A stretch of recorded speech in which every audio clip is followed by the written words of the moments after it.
내 입에서 나가는 말도 이와 같이 헛되이 내게로 돌아오지 아니하고 나의 기뻐하는 뜻을 이루며 내가 보낸 일에 형통함이니라.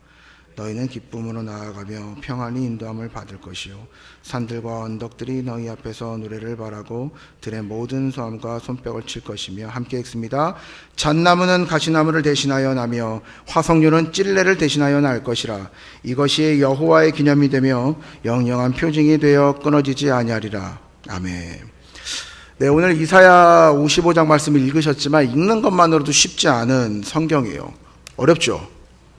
네, 쉬운가 봐요. 지금 제가 아까 찬양할 때부터 보는데 명백히 구분이 돼요. 리트릿을 다녀오신 분과 리트릿을 안 다녀오신 분이. 리트릿을 다녀오신 분은 주님을 바라보지 못하고 땅의 것들을 바라보고 계시고, 예, 리트릿을 안 다녀오신 분은 하늘의 것을 바라보고 계세요. 네, 잘못된 것 같은데. 예, 이제 땅의 것들을 그만 바라보시고, 예, 눈을 뜨시고, 네, 영안을 여시고 하나님의 것들을 좀 들으셨으면 좋겠습니다. 네, 오늘 이사야서 55장은요 되게 어려운 말씀이에요. 제가 마이크를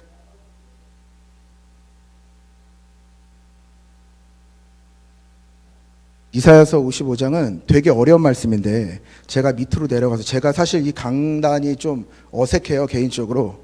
여러분들하고 밑에서 얘기하는 게 훨씬 더 편해서. 밑에서 얘기하면 누가 그러더라고요. 동과 네 얼굴 되게 커 보여 그래가지고 사실 위에서 입고 싶은 유혹에 휩싸이긴 하지만 뭐 원래 커서 얼굴이 제가 좀 커요.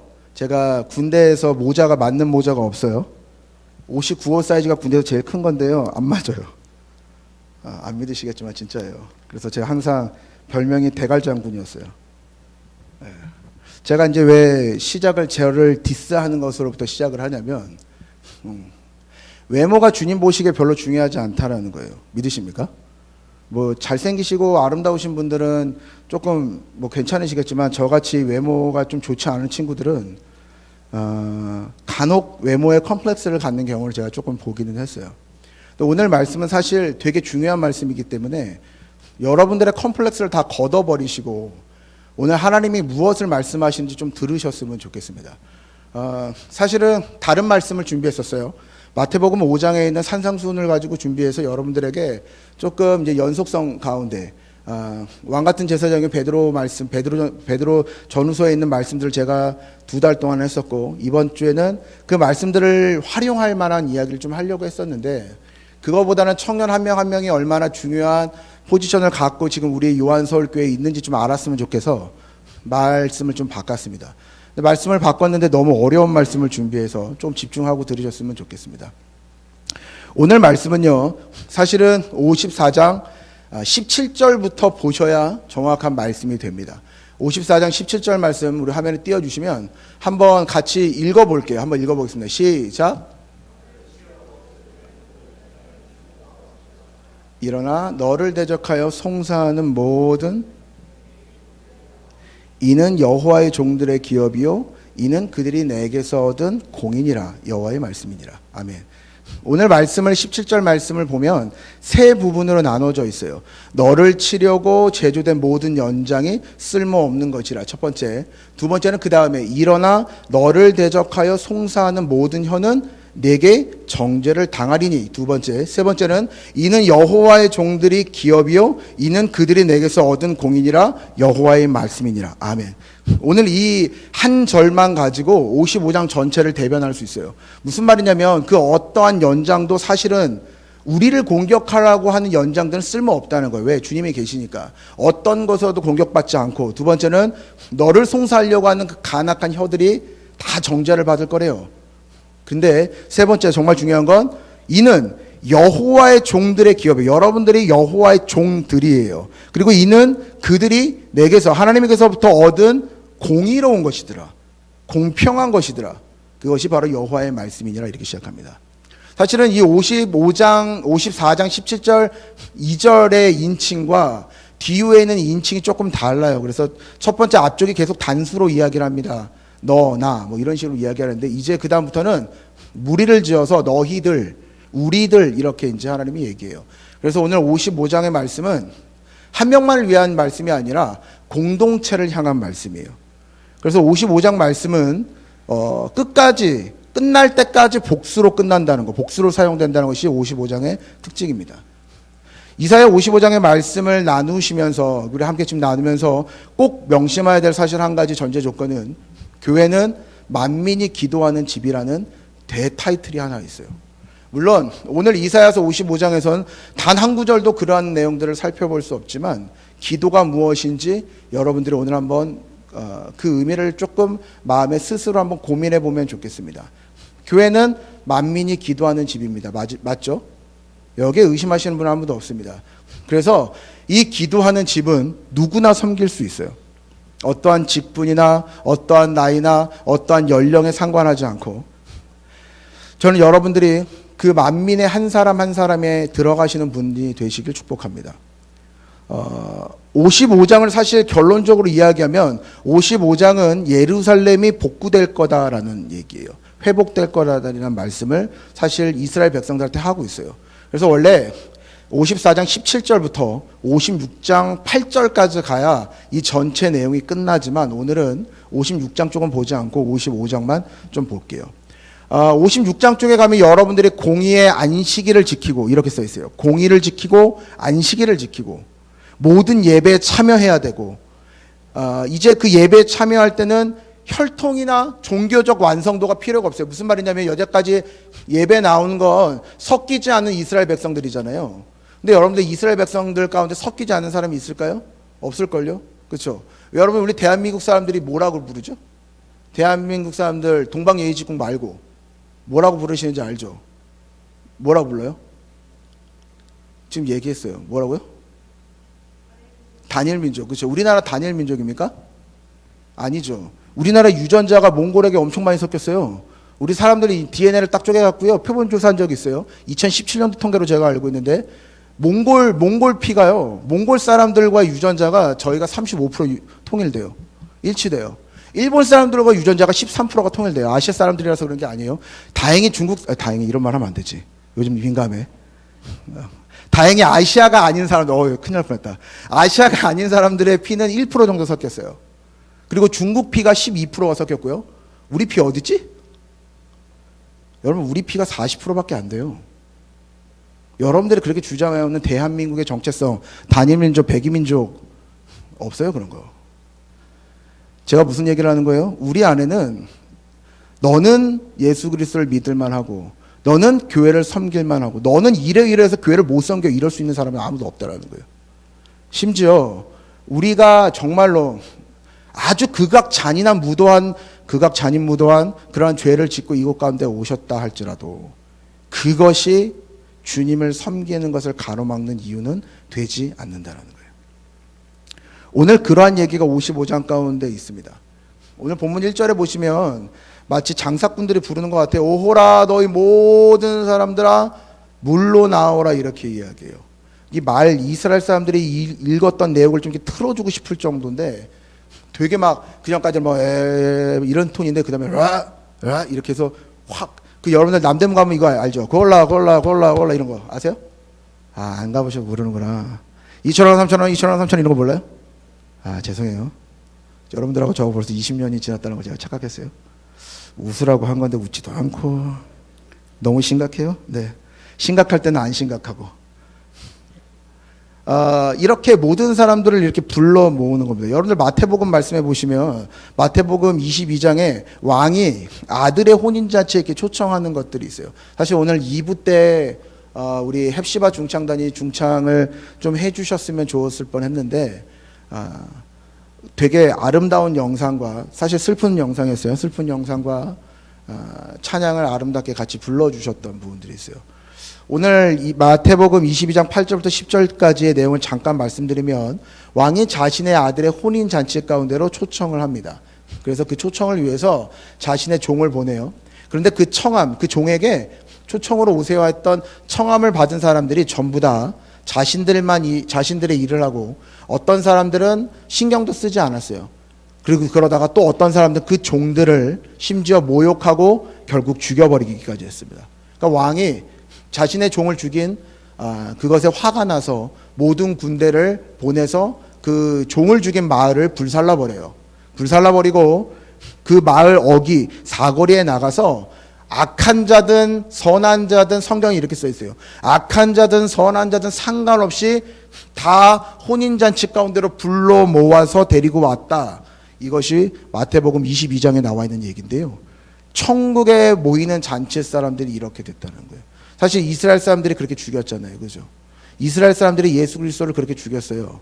청함을 받은 사람들이 심지어는 그 종을 죽이고, 그 종이 누구예요? 세례 요한이죠. 가서 회개하라. 죽이고 모욕하고 멸시하고. 오늘 1절 말씀에 오호라 모든 목마른 자들아 이렇게 이야기하는 것에 사실 우리는 조금 집중할 필요가 있습니다. 하나님께서 모든 사람들을 데리고 오는 거예요. 그런데 여기에다가 어떤 조건을 달아요. 그 조건이 뭐냐면 목마른 자들이라는 거예요. 목마른 자들. 사실 여러분들이 하나님의 말씀을 얼만큼 잘 읽느냐 중요하지만 그거보다 사실 더 중요한 것은 여러분들이 하나님을 어떻게 인식하느냐 하는 거예요. 여러분들 주님 어떻게 인식하세요? 주님 내가 막 죄 지으면 그대로 벌하시고 내가 잘하면 갑자기 상 주시고 그런 분이라고 생각하십니까? 저는 그거보다 조금 더 우리 주님이 넉넉하신 분 같아요. 더 여유로우신 분 같아요. 여러분들이 죄를 지어도 여러분들의 죄를 좀 용납하시는 하나님이시고, 여러분들이 뭔가 굉장히 잘한 것들이 있어도 그것들을 조금은 더 지켜보시는, 그렇게 선하시고 인자하시고 여유가 있으신 분이십니다. 그런데 우리는 사실 하나님께 뭐라 그럴까요? 하나님의 전능하심이라는 것이 오늘 내 삶에 나타나지 않으면 주님은 여러분들에게 전능하신 분이 아니에요. 제가 극단적으로 이야기할 수 한 것처럼 보이지만 그렇지 않을 거예요. 하나님이 오늘 여러분들을 이 자리로 초청하셨는데 여러분들은 초청되어 있는 이 단계 가운데 얼마나 많은 감사가 있으셨는지 한번 되묻고 싶어요. 지금 오늘 이 자리에 나오면서 한숨이 먼저 나왔는지 기쁨의 환호가 먼저 나왔는지 여러분들에게 한번 여쭤보고 싶습니다. 이란의 사람들과 신앙생활을 한번 한 적이 있었습니다. 이란에 계시는 분들은 금요일 날 모두 예배를 갑니다. 왜냐하면 그날의 안식, 그 사람들이 드리는 이슬람의 안식일이 금요일이기 때문에 거기에 있는 교회들도 모두 금요일 날 예배를 드립니다. 제가 여러분들하고 한번 얘기한 적 있었을까요? 작년에 베델교회에서. 금요일 날 예배 드리면 이단입니까? 금요일 날 주일 예배를 드리면 이단이에요? 아무도 대답 못하네. 우리가 그냥 금요일 날 예배 드리면 이단이제요. 그게 주일이면 이단이에요. 그러나 이란에서 금요일 날 예배 드리는 교회는 이단이 아니에요. 근데 사람들이 뭐라고 이야기하냐면 너네들은 왜 대놓고 주일 날 예배를 못 드리냐? 그렇게 겁이 많냐? 이렇게 얘기하는 또라이들이 있어요. 고소하셔도 돼요. 제 이거 보시고. 또라이예요. 교역자와 예수 그리스도를 믿는 사람들 입에서 나올 얘기가 아니에요. 여기 계신 분들 중에 그 누구도 오늘 이 자리에 나온 사람을 비난할 수 있는 사람은 단 한 사람도 없습니다. 너 왜 그 모양 그 꼴로 지금 나와 있냐? 그러려면 오지 마. 성경에 그런 데가 없어요. 그럼에도 불구하고 교회관으로 와라. 이게 오늘 성경이 이야기하고 있는 것이에요. 오늘 이스라엘 사람들이 이 이사야 말씀은요, 포로기에 잡혀간 사람들을 얘기하는 거예요. 포로로 잡혀간 사람들에게 오늘 하고 있는 얘기예요. 그러다 보니까 사실은 많은 사람들이 오늘 2절에 기록되어 있는 것처럼 자신들의 실제적인 먹을 것들과 입을 것들을 위하여 재물을 사용하지 않았어요. 지금 오늘 당장 무엇이 이들에게 중요하냐? 사는 게 중요하고 어떻게 이곳 포로 생활에서 잘 뭐랄까요? 해를 당하지 않고 살아갈까? 그것들에만 꽂혀 이렇게 생각을 하다 보니까 기본적인 의식주보다는 이제는 다른 것들, 수고해야 될 필요가 없는 것들에 힘을 들이기 시작했어요. 사실 여러분한테 한번 여쭤볼게요. 여러분들 명예와 재물을 구하는 게 잘못된 걸까요? 여러분들 돈 벌고 돈을 벌기 위해서 최선을 다하는 게 잘못할까요? 여러분들 2천만 원짜리 차 탈 수 있는데 1,000만 원짜리 차 타면 겸손이고 2천만 원짜리 차를 사야 되는데 2,500만 원짜리 차를 사면 허황되고 잘못된 걸까요? 오늘 성경이 말하는 건 그런 기준을 말씀드리는 게 아닙니다. 우리가 양식이 아닌 것들, 재물이 그런 것들에 오늘 성경처럼 재물도 사용하고 수고할 수 있어요. 근데 문제는 오늘 그것이 어디서부터 출발했냐 하는 거예요. 탐욕과 욕심은 사실 첫 번째 스텝에서 머물게 하지 않고 다음 스텝을 밟게 해요. 그래서 처음에는 우리나라 속담 되게 좋은 속담 있잖아요. 바늘 도둑이 소도둑 된다. 3살 버들 80까지 간다. 한 번 여러분들 손댄 것은요 끝까지 가요. 제가 도둑질하는 친구들 보니까 정말로 80까지 못 고쳐요. 담배 피는 친구들 보니까요. 담배 피는 게 여러분 예수 믿고 지옥 가고 천국 가는 거 아무 상관없어요. 그리고 다 피란 얘기가 아니고 담배 피는 것이 잘 안 끊어져요. 술 먹는 것이 잘 안 끊어져요. 목사도 술 먹는 사람 있고요. 목사도 담배 피는 사람 있어요. 성도를 앞에서 숨기고 있을 뿐이지. 그러나 중요한 건 하나님 보시기에 어떠냐 하는 거예요. 하나님 보시기에. 제가 어떤 친구가 저에게 되게 당당하게 찾아왔어요. 신학생이었는데 우리 교회 아니에요. 되게 오래전 얘기예요. 목사님 왜 교회에 계속 술 먹지 말라 그러십니까? 저는 미국에서 왔는데요. 시애틀에서 온 친구예요. 미국에서 왔는데 거긴 마약도 합법이고 다 합법이에요. 알아. 술 먹으면 왜 안 돼요? 안 된다고 한 적 없는데. 목사님 맨날 술 먹지 말라 그러잖아요. 그게 그 말이죠. 그래 먹어. 네 양심에 안 걸리면 먹어. 그랬어요. 전 양심에 안 걸려요. 그래. 그러면 예배 때 한번 까서 먹어봐. 무슨 말인지 알아요? 양심에 안 걸리면 오늘 이 자리에서 맥주캔 까서 드실 수 있어야 돼요. 그럼 드세요. 괜찮아요. 전 저하고 맥주 같이 드시는 분 계세요. 성도예요. 왜? 그 친구한테는 여기서 콜라처럼 따서 드실 수 있거든. 마음의 양심의 가책이 하나도 없거든. 양심의 거리낌이 없어요. 근데 담임 목사님이 좋은 표현을 하셨어요. 문화 안에서는 술이라는 문화가 양심의 가책을 느끼게 만드는 경우가 있어요. 여러분들 안에 양심의 거리낌이 없으면 괜찮아요. 술 드세요. 뭐라고 안 할게요. 근데 그 양심의 가책이라는 건 이 자리에서 드실 수 있어야 돼요. 주님을 인식하면서 드실 수 있어야 돼요. 그러면 하세요. 괜찮습니다. 프랑스 애들은 포도주 따라서 먹으면서 예배 드려요.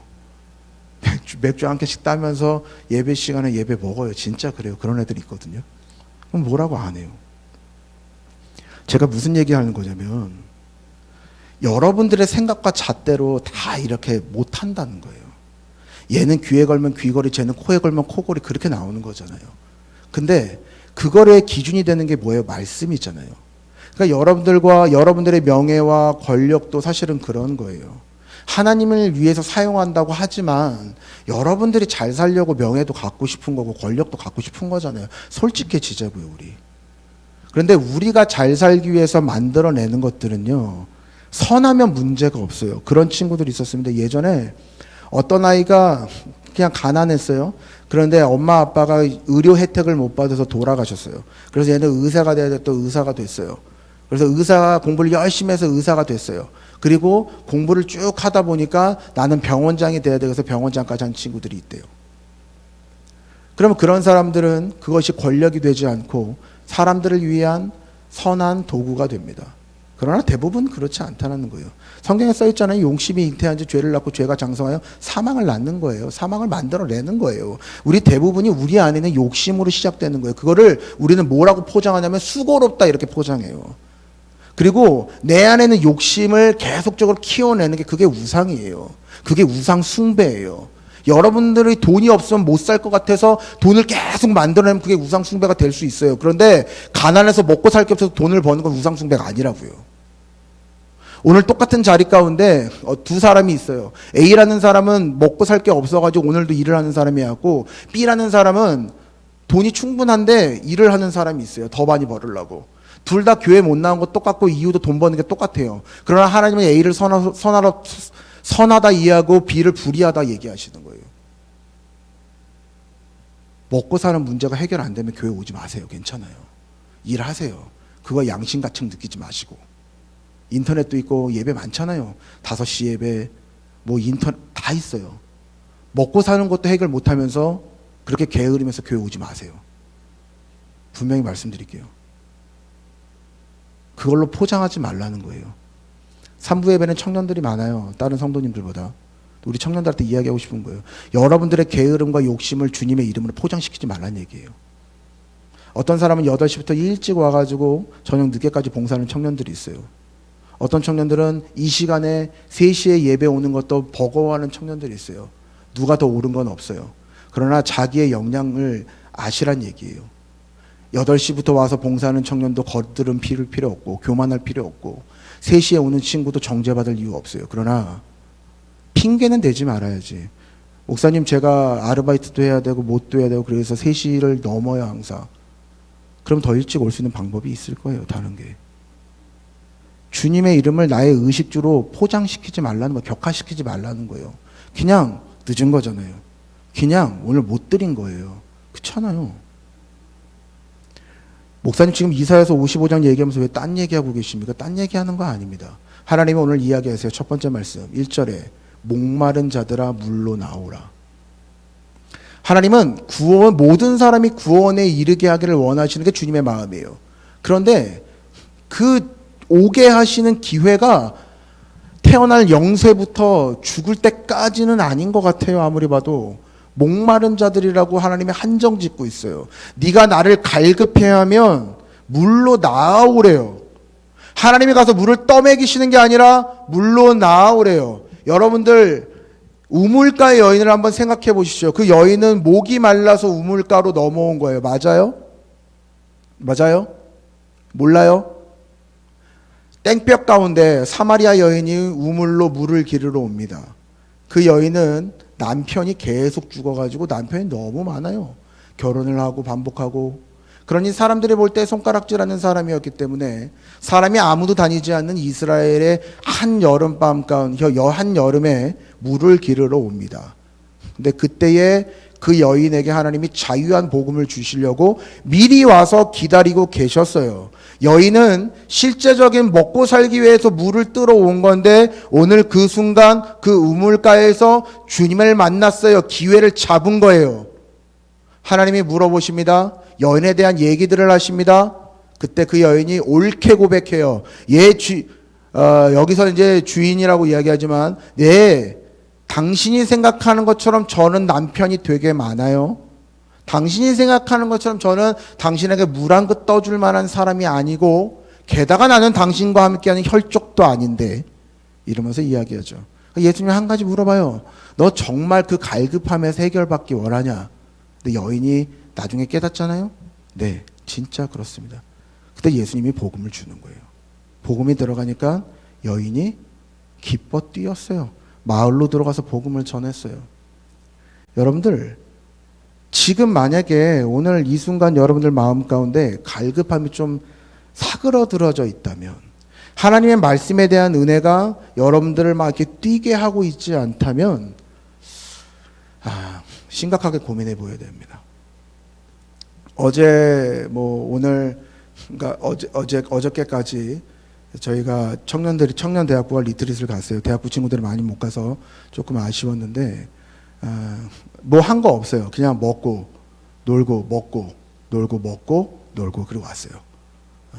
제 얼굴이 탔다 그래서 열심히 논 게 아니고 운전해서 탄 거거든요. 근데 하나님은 분명히 이해하세요. 먹고 마시고 수고하고 낙을 누리는 것이 하나님의 선물인 줄 깨달았노라. 이거 솔로몬이 한 얘기잖아요. 제가 자주 여러분들에게 하는 얘기예요. 먹고 마시고 수고하고 낙을 누리는 것. 먹고 마시는 것은 의식주고 수고하는 건 일하는 거고 낙을 누리는 건 정말 노는 거예요.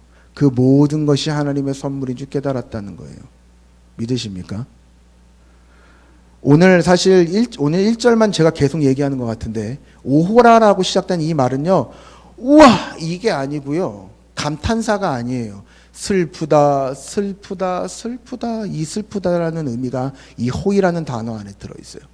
그래서 모든 사람들에게 아까도 말씀드렸지 목마른 게 나와서 물로 와라 그런 게 아니고 그런 값없는 게 아니고 정말로 목마른 사람들이 오라는 거예요. 그런데 목마른 사람들이 올 때 보면 양손 가득히 뭘 들고 있어요. 하나님이 이렇게 손을 내미실 때 하나님의 손을 잡으려면 손에 있는 걸 놔야 돼요. 이렇게는 못 잡는 거예요. 그렇죠? 저희 아들에게도 손을 좌라 이렇게 뭘 내라 그러면 사탕 들고 있어. 제가 맨날 하는 말이 있어요. 아빠 손 잡아. 사탕 뺏으려면 그렇게 하거든요. 그럼 사탕을 놔야 아빠 손을 잡을 수 있는 거예요. 근데 우리 아들은요, 제가 아빠 손 잡아 그러면 아빠 손 되게 잘 잡아요. 왜? 아빠 손을 잡으면 더 좋은 걸 주거든. 근데 우리 이제 나이가 들어가면 들어갈수록 어떤 현상이 벌어지냐면 이제 푸르미는 이제 손 주거든요. 이제 바르미는 어떻게 하냐면요. 손에 있는 걸 이렇게 해서 아빠 손 줘요. 그러면 이쪽 손을 이렇게 옮겨요. 그래서 이쪽 손에다 옮기고 이렇게 잡아요. 무슨 말인지 압니까? 옛날에는요. 어렸을 때는요. 손에 있는 걸 이렇게 놓고 아빠 손을 잡아요. 근데 이제는요. 이 손에 있는 걸 이 오른손, 왼손으로 옮기고 이렇게 아빠 손을 잡는단 말이지. 8살짜리와 5살짜리의 차이입니다. 우리는 하물며 우리는 이제 주머니도 넣고 귀에도 꼽고 주머니가 없는 옷이면 어떻게든 몸에다가 걸친 다음에 주님 손 잡으려고 하죠. 여러분들의 손에 있는 것들 다 놔버리지 않으면 주님의 손을 잡을 수가 없어요. 여러분들의 손에 잡고 있는 것이 그 무엇인지 잘 모르지만 그것이 하나님의 능력과 하나님의 일보다는 더 귀하거나 대단하지 않을 거라 믿어져요. 여러분들은 사실 이 이사야 말씀 전체를 자세하게 이야기해주면 마음이 쓰려요. 왜냐하면 포로에 있는 사람들한테 얘기하는 거예요. 이사야 선지자를 통해서 하나님이 포로에 있는 사람들이 하도 예수님을 안 믿고 주님을 안 믿고 우상 숭배길로 들어가면서 멸망의 징벌을 깨닫지 못하고 들어가니까 다시 한번 이야기하는 거예요. 내가 니네 회복시킬 거니까 다시 나한테 와라. 우리 청년들 좌절감과 패배감에 가 있는 친구들 되게 많잖아요. 없어요? 저는 있어요. 저는 그렇게 인생 살아왔어요. 그러니까 자살하는 거 아닙니까? 자살하고 난 다음에도 빙신 같아서 또 자살하려고 그랬어요. 좋은 게 아니잖아요. 패배감에 안 젖어본 사람은 별로 없어요. 근데 살다 보니까 있긴 하더라고. 근데 그 패배감이라는 것이요. 패배감이면 좋은데 일어설 수 없는 힘을 만들어버려요. 잃어버릴 수 없는 힘은 나를 보면 그래요. 좌절하게 되는 거잖아요. 거울에 있는 여러분들을 보십시오. 한없이 부족하고 한없이 별로예요. 저는 거울을 요즘 되게 자주 봐요. 옛날에는요 거울 한 번도 안 봤어요. 30살 때까지는 진짜 거울 한 번도 안 봤어요. 31살 때 이제 거울을 보기 시작해요. 제가 거울을 보는 건 유일하게 제가 웃지 않았기 때문에 웃는 것을 고치려고 6개월 동안 보면서 웃는 연습하는 거. 이거 다 가짜예요. 똑같아요. 항상 사진 찍어보세요. 똑같이 나와요. 합성시켜놓으면 똑같이 나와요. 이거 만들어 보려고 6개월 동안 거울 본 거 외에는 거울 본 적이 없어요. 왜? 별로 꼴 보기 싫더라고. 저를 보면 패배감에 젖은 저밖에 안 보이는 거예요. 그리고 남들을 속이면서 살 수밖에 없었던 제가 보기일 수밖에 없는 거예요. 그런데 31살 때 되게 큰 회심이 있었습니다. 우리 아내와 결혼을 할 수밖에 없는, 결혼을 해야 되는데 우리 아내가 지금 없으니까 또 할 수 있어요. 저희 아내가 결혼식 일주일 전에 저한테 파혼을 선고했어요. 기분이 되게 나쁘더라고. 왜 기분이 나빴냐면, 야, 니까 진 게 지금 나한테 파혼 선고를 해? 이게 솔직한 제 마음이었어요. 올라라. 네. 그리고 나서 이제 제가 보니까 왜 파혼 선고를, 그러니까 일주일이잖아요. 그런데 이 3일 동안 너무 화가 나는 거예요. 그래서 그래, 너하고 나하고는 끝이다 이랬어요. 일주일 남았어. 이제 4일 남았어. 4일. 너무 억울한 거예요. 근데 여러분 제가 얼마나 띨띨하냐면요. 그때 기도를 좀 했으면 좀 요 시간이 줄었을 텐데 4일째, 이제 4일도 아니에요. 3일 반 남았어요. 정오 시간에 밥을 먹어야 되는데 밥을 되게 잘 먹고 있는 저를 봤어요. 지금도 잘 먹지만 그때는 더 잘 먹었잖아요. 파혼 선고 받은 상태예요. 밥을 막 먹고 있는 제 모습을 딱 듣는데 순간 딱 느껴지는 거야. 내가 파혼을 안 받아들이고 있나 보다. 그러니까 밥이 먹히겠지. 그렇죠? 그때 다시 생각했어요. 내가 우리 아내를 진짜 좋아하지 않았나 보다 이런 생각을 했습니다. 그리고 나서 우리 아내가 제가 무릎 꿇고 사죄했을까요? 별로 돌이킴이 없었어. 그 깨달음이 있은 이후에 3일 동안 또 전전긍긍했어요. 하다가 마지막 날, 내일 이제 결혼식 하러 가는 거예요. 내일 결혼식 하러 가는 건데 11시에 전화를 했어요. 11시, 밤 11시. 내일 새벽 5시에 메이크업 하러 가야 되는 거예요. 여기 결혼하신 분들 아실 거예요. 스드메, 스튜디오 드레스 메이크업, 그죠? 이제 메이크업 마지막 단계 남았어요. 하러 가는 과정 가운데 제 안에 전화를 하면서도 여전히 자존심이 있는 모습이 있어서 딱 2마디 안에 끝내야지. 너 잘났어? 그래, 나 잘났어. 이러면 이제 안 하는 거예요. 그래서 제가 이제 전화했다 그랬어요. 지금 당신 잘한 거야, 못한 거야? 그랬더니 잘못했어요. 이러더라고요. 근데 저는 똑같아요. 당신이 알아서 결정하시는 대로 할게요. 이렇게 해가지고 결혼을 한 거예요. 결혼하고 10년 동안 안 싸웠을까? 겁나 싸웠죠. 지금도 싸웠는데 어저께도 싸웠어요. 근데 뭐 불행한 싸움은 아니니까 오해하지 마시고, 싸운 이유는 딱 한 가지. 어저께 집에 와서 또 뭐 먹었거든요. 많이 먹었는데 어저께 햄버거를 못 먹고 집에 가고 배고파서 햄버거를 또 먹었어요. 네. 여러분들, 삶이라는 것이요, 우리가 어떠한 것들을 해나가면서 하면 참으로 좋은데 우리 안에 갈급함이 사라지기 시작하면 아무것도 안 보이는 거예요.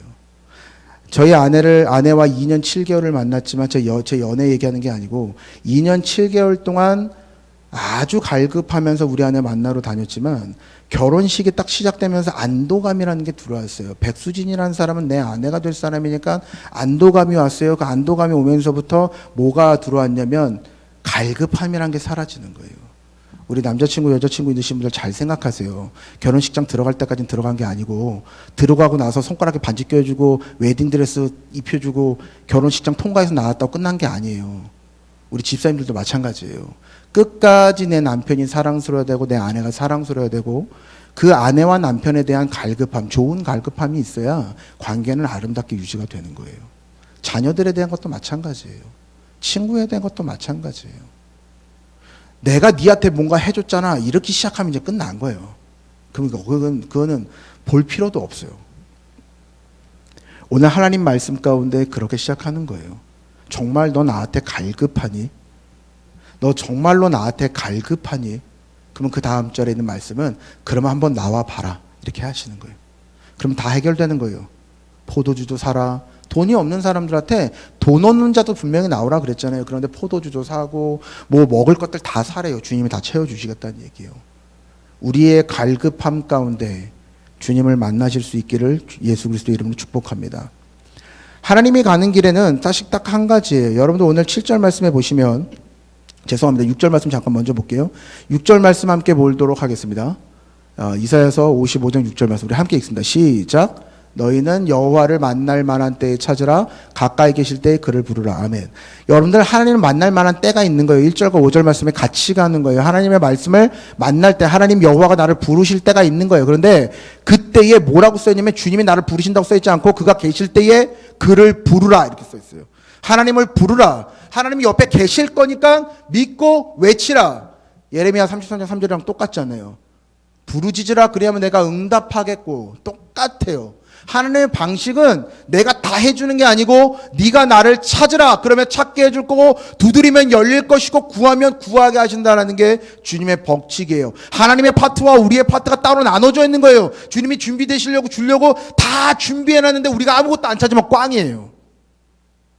하나님이 우리에게 크레디트 카드를 줘도 크레디트 카드를 쓸 줄 모르면 꽝이잖아요. 이제는 뭐 삼성페이, 야, 아이폰은 삼성페이가 안 돼요. 애플페이라도 좀 해게 해주든가. 아무것도 안 돼. 이거는 전화밖에 안 돼요. 가끔 보면 전화로 이렇게 띡 해갖고 뭐 이렇게 페이 쓰시는 분들 보면 아주 부럽고 놀라울 때가 있습니다. 근데 어떤 분들은 있어도 못 써. 그 편한 걸 못 써. 아무리 봐도. 야, 그 삼성페이 써. 저 쓸 줄 모르는데요. 왜 노력을 안 합니까? 그쵸? 똑같습니다. 하나님의 말씀이 손안에 들어있는데 왜 노력을 안 해요? 어렵습니까? 삼성페이처럼 다운받고 등록하고 절차하고 한 게 아니고 그냥 찾으면 되는 거잖아요. 주님 하고 부르짖으면 되는 건데 아무도 안 부르짖어요. 어려움이 닥치고 끝나고 하나님이 어떻게 하실 수 없을 그때에, 하나님이 어떻게 하실 수 없다는 건 전능하시다는 게 아니라 지들이 다 결정해놓고 지들이 다 쪽내고 난 이후에 그 다음에 주님 뭘 어떻게 도와줍니까?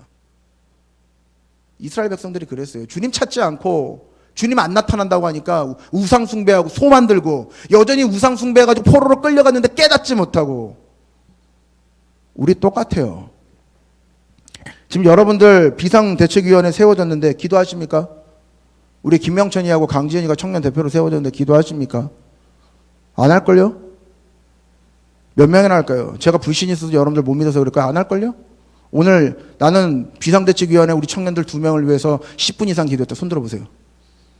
나밖에 없을걸? 저 잘났다고 얘기하는 거 아니에요. 그만큼 우리에게, 우리 청년들에게 심각하면서도 심각하지 못한 것들을 느끼고 있는 거예요. 교회가 사람을 세웠잖아요. 여러분들이 선택하신 거잖아요. 기도해야죠. 기도 말고 뭐 잔소리 하실래요? 명철아, 그때는 그렇게 해야 되고, 지혜나, 그때는 그렇게 하면 안 되고, 그러실 겁니까? 우리 청년들 그러지 맙시다. 제가 우리 목자들 통해서 다 광고 벌렸잖아요. 예배 외에는 답이 없어요. 기도와 말씀 외에는 답이 없단 말이에요. 여러분, 우리 교회 하나 되길 원합니까? 다시 물어볼게요. 여러분, 우리 교회가 하나 되길 원해요? 여러분 정말로 쓰임받기 원하십니까? 주님 가운데? 아멘 한번 합시다. 여러분의 인생이 주님 가운데 쓰이시길 원해요? 정말 그래요? 저 한 달에 한 번밖에 설교 못하기 때문에 지금 막 질릴 거거든요. 그러면 정신 차려야죠. 그렇지 않습니까? 말씀도 안 보고 기도도 안 하고 주님 어떻게 도와드리죠? 하나님이 도와주면 그 도움이 감사로 여겨질까요? 내가 찾고 구하지 않는데 전혀 그렇지 않을 겁니다. 여전히 되된 습성들을 못 끊어버리고 끊으려고 노력도 안 해보고, 어떤 친구가 열심히 10년 동안 담배 끊고 있는 친구가 하나 있어요. 너무 안쓰럽기도 하고 고맙기도 하고 그래요. 여전히 담배 펴요. 5대, 4대, 3대의 극복을 못해. 3대가 한계야. 19땡이거든. 알죠? 모르는 척 하지 말고. 19땡이잖아요. 밥 먹고 일단 한 대 펴야 돼. 그러니까 그 3대는 못 버티는 거야. 그러니까 이 친구가 어때까지 해본 줄 알아요? 금식을 하더라고. 담배 끊어보려고. 근데 결국 하루 한 대를 못 넘었어요. 지금도 펴요. 14년 됐습니다. 저 알고서 계속 담배 끊으려고 금연 시도를 14년째 하고 있어요. 의지 없다고 얘기하지 마세요. 그 친구 굉장한 친구거든요. 뭘 얘기하고 싶은 거냐면, 결과로는 안 나타날 수 있어요. 아무리 애를 써도. 그런데 그 중심이 아름다운 거예요. 하나님의 결과는 주님 가운데 있는 거고요. 우리는 과정을 아름답게 만들어 가야 되는 사람들입니다. 7절 말씀해 보면, 하나님께서는 악인과 불의한 자들에게 각각의 길과 각각의 생각에서 이렇게 돌아오라고 얘기해요. 써 있는 그대로 말씀드리면, 자기의 길을, 하나님의 말씀을 무시하고 하나님의 길을 무시하고 자신의 길을 가는 사람이 악한 사람이고, 자신의 생각을 끝까지 굽히지 못하고 고수하는 사람이 불의한 사람이에요.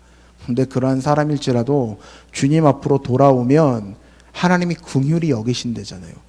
그런 사람일지라도 주님 앞으로 돌아오면 다 용서하신다잖아요.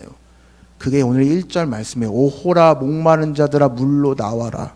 아이고 슬프다 슬프다 이놈들아, 네가 목이 갈급함이 있으면 나와서 물 가운데로 와야 되지 않겠니라고 말씀하시는 거예요. 사랑하는 우리 요한설교회 이 3부 예배 오신 여러분들, 우리의 인생은 언제나 같은 컨디션을 가지고 살 수 없어요. 그렇죠?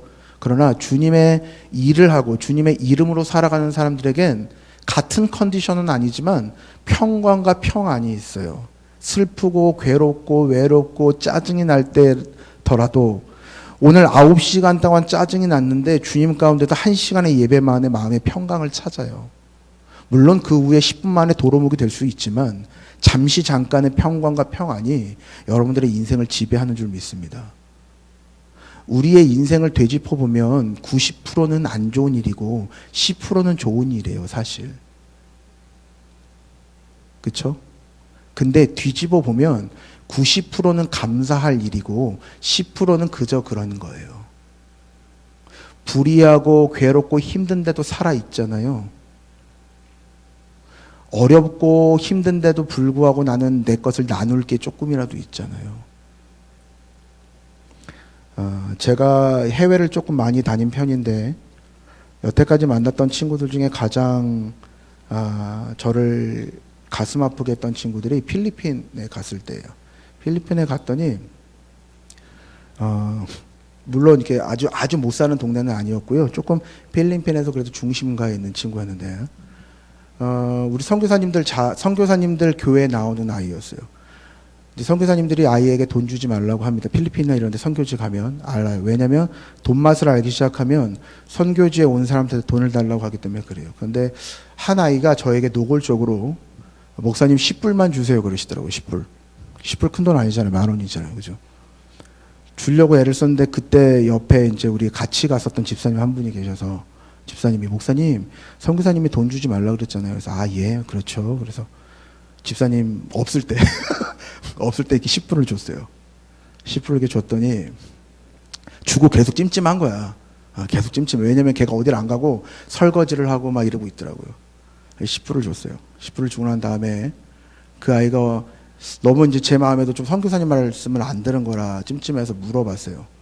너 10불 어디다가 쓰려고 하니? 그랬더니 아이가 솔직하게 얘기하는 거예요. 1불은 제가 사고 싶은 거 사고 9불은 제 동생이 9명인데 1불씩 주려고요.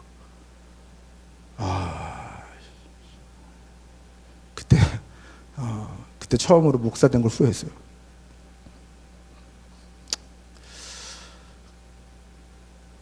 저 돈 되게 잘 벌거든요. 잘 벌 수 있어요. 만약에 내 주머니에 100만 불이 있었으면 어땠을까? 그런 생각해 봤어요. 진짜. 큰 돈도 아닌데. 내가 돈을 벌어야 되나? 그런 생각이 그때 순간 확 들었어요. 근데 그때 말씀이 뭐였냐면 하나님이 항상 기뻐하라. 쉬지 말고 기도하라. 범사에 감사하라. 이것이 너희를 향하신 하나님의 뜻이니라. 이 말씀이 확 들어왔어요. 내가 기쁨을 이거 하나로 잃었구나 이런 생각했어요. 잃었잖아요. 그렇죠? 갑자기 우울해진 거예요. 그러니까 잃어버린 거예요. 그러니까 기도를 안 하고 뭘 했어? 내가 돈을 벌 걸. 잘 보세요. 내가 돈을 벌 걸. 100만 불이 있으면 걔네들 다 먹여 살릴 수 있습니까? 1000만 불이 있으면 필리핀에 가난이 돌아와요? 안 되는 거예요. 그렇잖아요. 순간의 감동. 어떻게 보면 되게 은혜스러울 수 있는 내 신앙 고백이 결국 신앙 고백이 아니라 자기 주장이었던 거예요. 하나님께 깊이 회개했습니다. 죄송합니다, 주님. 제가 다시는 이러한 생각을 품지 않겠습니다. 내 안에 있는 동안은 선한 것들을 베푸고 주님이 허락하실 때까지 가장 좋은 것 복음을 전하는 일에 최선을 다하겠습니다. 그리고 선교지 갈 수 있었어요. 사랑하는 우리 귀한 요한설교 청년 여러분들, 오늘 말씀 가운데 보면 하나님의 선한 인도함을 받는다는 우베샬롬 투발론이라는 단어가 있어요. 뭐냐면 샬롬이 우리를 인도해 간다는 거예요. 하나님의 샬롬이 여러분들을 이끌어 가는 거예요. 그러니까 조금 어렵더라도 주님 가운데 붙잡혀 있으면 여러분들을 샬롬이 인도해 가는 거예요. 평안과 평강이 여러분들을 주님 가운데로 여러분들 삶을 인도해서 걸어가는 거예요. 사실 당연한 이치인데 주님과 함께 걸어가면 우리가 평안과 평강 가운데 있는 걸 아는 이치인데 우리만 모르는 것 같아요. 예수 믿는 사람들만. 밖에 있는 사람들은 예수 믿으면 되게 좋을 것 같아갖고 예수 믿는 사람들에게 어떠한 희망적인 메시지가 있는데 예수 믿는 사람들은 그걸 몰라서 교회를 다니면서도 주님을 믿는다고 하면서도 주님을 믿지 않고 내 것들을 의지하고 내 삶을 의지하고 내 주장을 의지하고 여전히 내 것만 얘기하는 믿는 사람들이 너무나 많아요. 우리만 모르는 것 같아. 사랑하는 요한설교 청년 여러분들, 목마르십니까?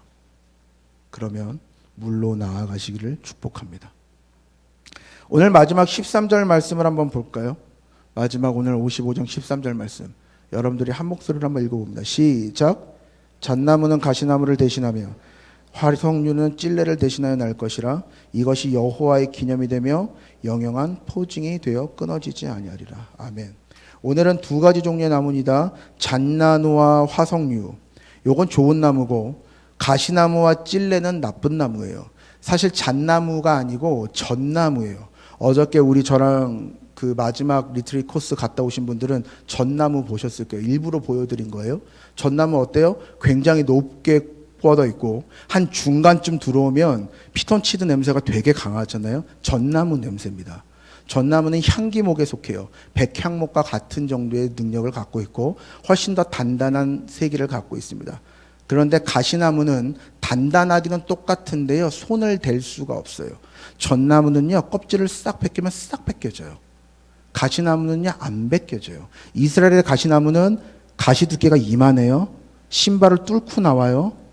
이스라엘 가면 제가 나중에 보여드릴게요. 제가 가장 강한 이 등산화를 신고 시험을 해봤는데요. 시험 뚫려요. 그냥 한 방에 뚫려요. 쇠판을 잡고 해봤는데 쇠판이 이렇게 올라와요. 얼마큼 단단한지 아시겠어요? 가시나무 나무인데 쇠를 갖고 올라와요. 뚫리진 않지만. 그러니까 그 가시나무를 재단하는 게 얼마나 어렵겠습니까? 안 된다는 거예요. 그런데 하나님이 이 가시나무를 전나무, 잣나무로 바꾸시겠다는 거예요. 그리고 찔레, 꽂혀있는 이런 찔레나무를 화석류, 너무 어려운 표현인데 머틀우드예요. 머틀이라는 나무가 있는데 머틀은 허브과 나무예요. 향기 나는 나무. 그런데 찔레는 가시가 있고 머틀은 가시가 없어요. 찔레는 찔려서 찔레거든요. 진짜 찔레나무. 꽃 같은 향기 나는 거. 여러분 향기가 안 나는 게 아닌데 향기가 나는데 범접할 수 없는 사람에게 다가갈 수 있게 만드는 게 주님의 은혜라는 거예요. 오늘 그 종류입니다. 그렇게 될 거래요. 그렇게 만들어 두실 거래요. 무슨 말입니까? 여러분들의 상처가 치유되는 거예요. 믿으시면 아멘. 예수 그리스도를 받으면 여러분들의 향기가 바뀌는 게 아니라 여러분들의 가시와 찔레가 잘려져 나가는 줄 믿습니다. 아직 여전히 어떤 상처 가운데 들어오면 아프잖아요. 저도 그렇거든요. 누가 저보고 뚱뚱하다 그러면 스트레스 되게 받아요. 이제 웃으셔도 되는데 제가 몸무게가 90kg라고 밝히는 건 저한테 뚱뚱하다고 얘기하지 말라는 거예요. 어떤 집사님이 저보고 같이 다이어트 하지. 선한 마음이신지 알겠지만 스트레스 받았어요. 네. 저도 빼고 싶어요. 근데 저녁에 가서 이렇게 아내한테 욕먹으면서까지도 먹잖아요. 죄송합니다. 제 식탐을 주님께 맡겨드려요. 여러분들 긴장 푸세요. 말씀 이제 마무리 짓겠습니다. 하나님의 말씀은 한 번도 틀리신 적이 없으니까 믿으시죠? 그리고 그 말씀은 오늘 여러분들에서 영영이 끊어지지 않습니다. 하나님이 여러분들을 붙잡으셨어요. 사실 오늘 이사야서 55장 여러분들에게 준비한 말씀이 조금 더 있었지만 제가 다른 이야기를 하느라고 그 이야기들을 드리진 못했어요. 다만 여러분들에게 다시 한번 말씀드릴 수 있는 것은 우리들이 우상 숭배를 만들어내는 것입니다. 하나님을 의지하지 못하면 우상 숭배를 만들게 되시고 하나님이 분명히 물로 나아오라고 했는데 주님의 말씀 가운데 순종하지 않으면 주님은 나에게 물 한 잔 갖다 주지 않아 라고 이야기합니다. 하나님이 물가로 나오시라고 말씀하셨어요. 예배 가운데로 나오시는 여러분들 되시길 축복합니다. 말씀 가운데로 가세요. 기도 가운데로 가십시오. 그래야 주님의 은혜를 경험하실 수 있습니다. 아멘. 우리 현호 같은 경우는 일주일마다 한 번씩 여기 가운데 오는데 우리 대학부 친구들에게 조금 더 적극적인 권유를 하고 싶어요. 오시는 건 감사하지만 잘 오셨으면 좋겠습니다. 상우든 현호든 조금 더 마음의 소망함을 갖고 오시기를 축복하고 이곳 가운데 오시는 우리 귀한 청년들도 마음의 소망함을 갖고 오십시오. 그저 오늘 하루를 넘기기 위해서 살아가시는 여러분들 되지 마시고 오늘 하루를 즐길 줄 아시는 여러분들 되시면 좋겠습니다.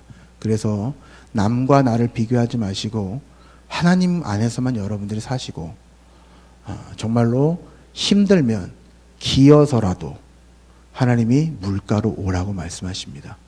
그러면 정말 못 갈 때가 와요. 그게 38년 된 혈류병 앓는 여인입니다.